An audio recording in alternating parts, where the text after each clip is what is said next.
Hey there, pirates! Welcome aboard the Anime No Me channel. So, in chapter 1152, when Gaban himself, that guy from Roger's crew, finally opened his mouth about Zoro, I honestly froze. Because what he said wasn't just some compliment like Zoro's strong. It was a confirmation that Zoro actually has Conqueror's Haki, that he really has that power. And maybe he's even starting to understand how to use it in a more refined way than we thought. And I don't know about you, but I always saw Zoro as the kind of character who doesn't need verbal recognition. He proves everything with his fists, his swords, and his silence. But now that Gaban said it out loud, it feels like Oda wanted to make it crystal clear. Zoro hasn't hit his limit yet, and there's more coming. This might be the start of his real final training. Guys, think about it. Ever since Wano, when Zoro awakened that crazy thing with Enma, when the sword started demanding more Haki than he could give all at once, it was obvious he was being pushed past some invisible barrier. And the wildest part is, the sword isn't just a weapon. It's like a sinister teacher testing whether you're worthy or not.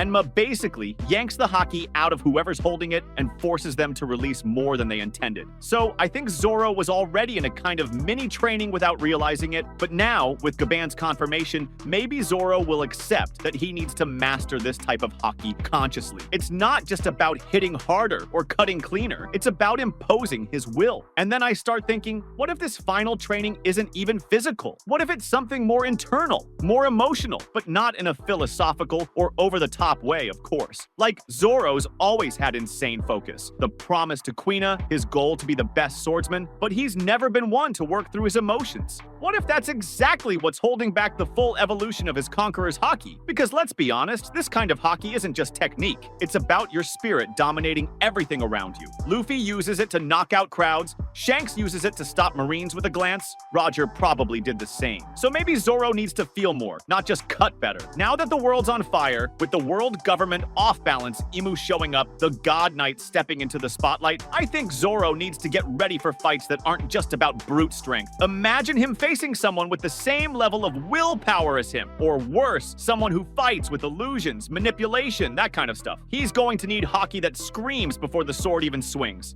And maybe that's where the final training comes in. Maybe Gaban will help, or maybe Rayleigh shows up somehow, or even Mihawk. Yeah, Mihawk comes back just to push Zoro further, even from a distance. I wouldn't be surprised if Yoru itself plays a role in all this too. Because one thing I keep thinking about is, if Zoro's going to become the greatest swordsman, he has to surpass Mihawk with more than just strength. He'll need a powers equal to his rival. And Mihawk has Yoru, a black blade forged with armament Haki at the highest level. So I wonder, what if Zoro turns Enma into a black blade too? That's kind of already hinted at. But what if during that process, he has to do something that demands so much Haki that he has to break through his own limit of willpower? That could be when his Conqueror's Haki really explodes. And not just in one flashy attack, but in a constant, natural, automatic way. Like an aura, the way Shanks has it. I think something like that could be the trigger for Zoro's final training. Maybe it happens in a remote place, maybe a volcano, maybe some weird dream dimension like the ones Oda loves to make, or maybe even an Elbaf, training with giants in legendary spiritual strength. Who knows? One thing I've been theorizing ever since Wano is, what if Zoro has already used Conqueror's Haki and we just didn't notice? Like in that fight with King when he used that powered-up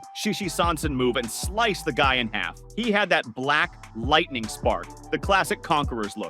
But was he putting will into that strike, or was it just raw power? I think he was on the edge between the two, and now maybe he needs to refine it. That's where the final training comes in, because this next enemy won't go down with technique alone. The God Knights, for example, seem to have mental, spiritual, maybe even psychological powers. One looks like an alien priest with an energy staff, another like some kind of demonic jester. These guys won't be beaten by physical cuts. Haki will need to pierce their souls. But going back to chapter 1152, when Gaban said what he said, you can feel that he's comparing Zoro to someone from the past. Maybe to Rayleigh himself, or maybe to some legendary swordsman from Roger's era we haven't even heard of yet. And if that's the case, if he's witnessing the birth of a new Sword King, then it's clear that Zoro's final training isn't just about Haki, it's about legacy. And the craziest part is, Zoro doesn't even care about that. He just wants to win, he just wants to keep his promise. But ironically, that might be what makes him most worthy of all. The part I love most is thinking that while Luffy will master Haki Haki to bring freedom, Zoro will master it to protect. One cuts to open the path, the other cuts to defend those who can't. And if Zoro completes this final training now, he might finally be ready.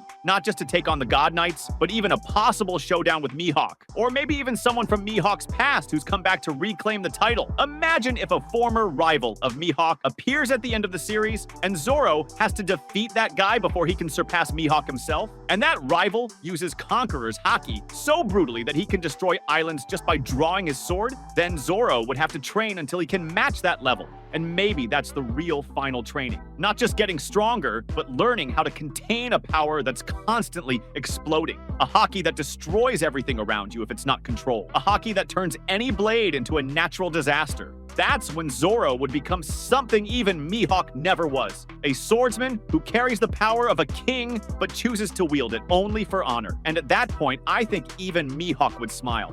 I think that ever since Luffy awakened Gear 5, it's been clear that he's reached a whole new level. Not just in terms of strength, but in freedom, creativity, and presence. But at the same time, that new level comes with consequences, because it's not just about being strong, it's about being center stage. And when you're at the center of it all, you become the target for everyone who doesn't want things to change. Now that he's one of the most dangerous names in the world, he's taken down Kaido, Big Mom, shook up everything at Egghead, and Imu is probably already watching him. There's no way around it. Luffy is going to need a final training arc. Not to learn a new move, but to figure out how to hurt people who can't be hurt by physical strength. People who maybe don't even exist on the normal plane. Because I keep thinking, if Imu really is this ancient, strange being who sits on the empty throne and controls the skies and the shadows of the world, how can you beat someone like that with a punch? I don't think you can. Luffy can stretch his fist, grow as big as an island, do whatever, but if he can't put his will into the hit, real willpower, the kind that breaks an enemy's spirit, it won't work. And that's where Raw Conqueror's Haki comes in. But not just that, he's going to need every type of Haki at its absolute peak, and maybe even combine them in a way no one ever has before. Back in chapter 1152, when Gaban revealed that Zoro had Conqueror's Haki, it was also said that Luffy needed to strengthen his own Haki to be able to hurt the God's Knights. And that tells us everything. If there are people who can't be damaged by regular Haki, then Luffy needs a kind of Haki that's beyond what he used against Kaido. And if against Kaido, he was already using advanced coded Conqueror's Haki, then now he might need to create something entirely new. A Haki that hits the soul, or one that breaks through spiritual barriers, like a frequency. A drumbeat so powerful, it reaches what can't be touched. And I think that makes perfect sense with Gear 5. Luffy has already shown that with Gear 5, he can be wildly creative, bend reality, turn the ground into rubber, pull lightning from the sky, run like a cartoon, and all of that is visual. It's fun, but it's still missing a deeper layer, the layer of Haki. Gear 5 is the body. Haki is going to be the soul, and I think his final training will be about merging the two perfectly. He'll have to learn how to keep Conqueror's Haki flowing constantly while using Gear 5, but also do it in a way that doesn't drain him, because when Luffy goes into that mode, he's clearly having fun, but it obviously takes a huge toll on him. That was today's content. We hope you liked it and want to share your opinion on the subject. Don't forget to share the video, give it a thumbs up, and I'll see you in the next video. Take care and stay amazing.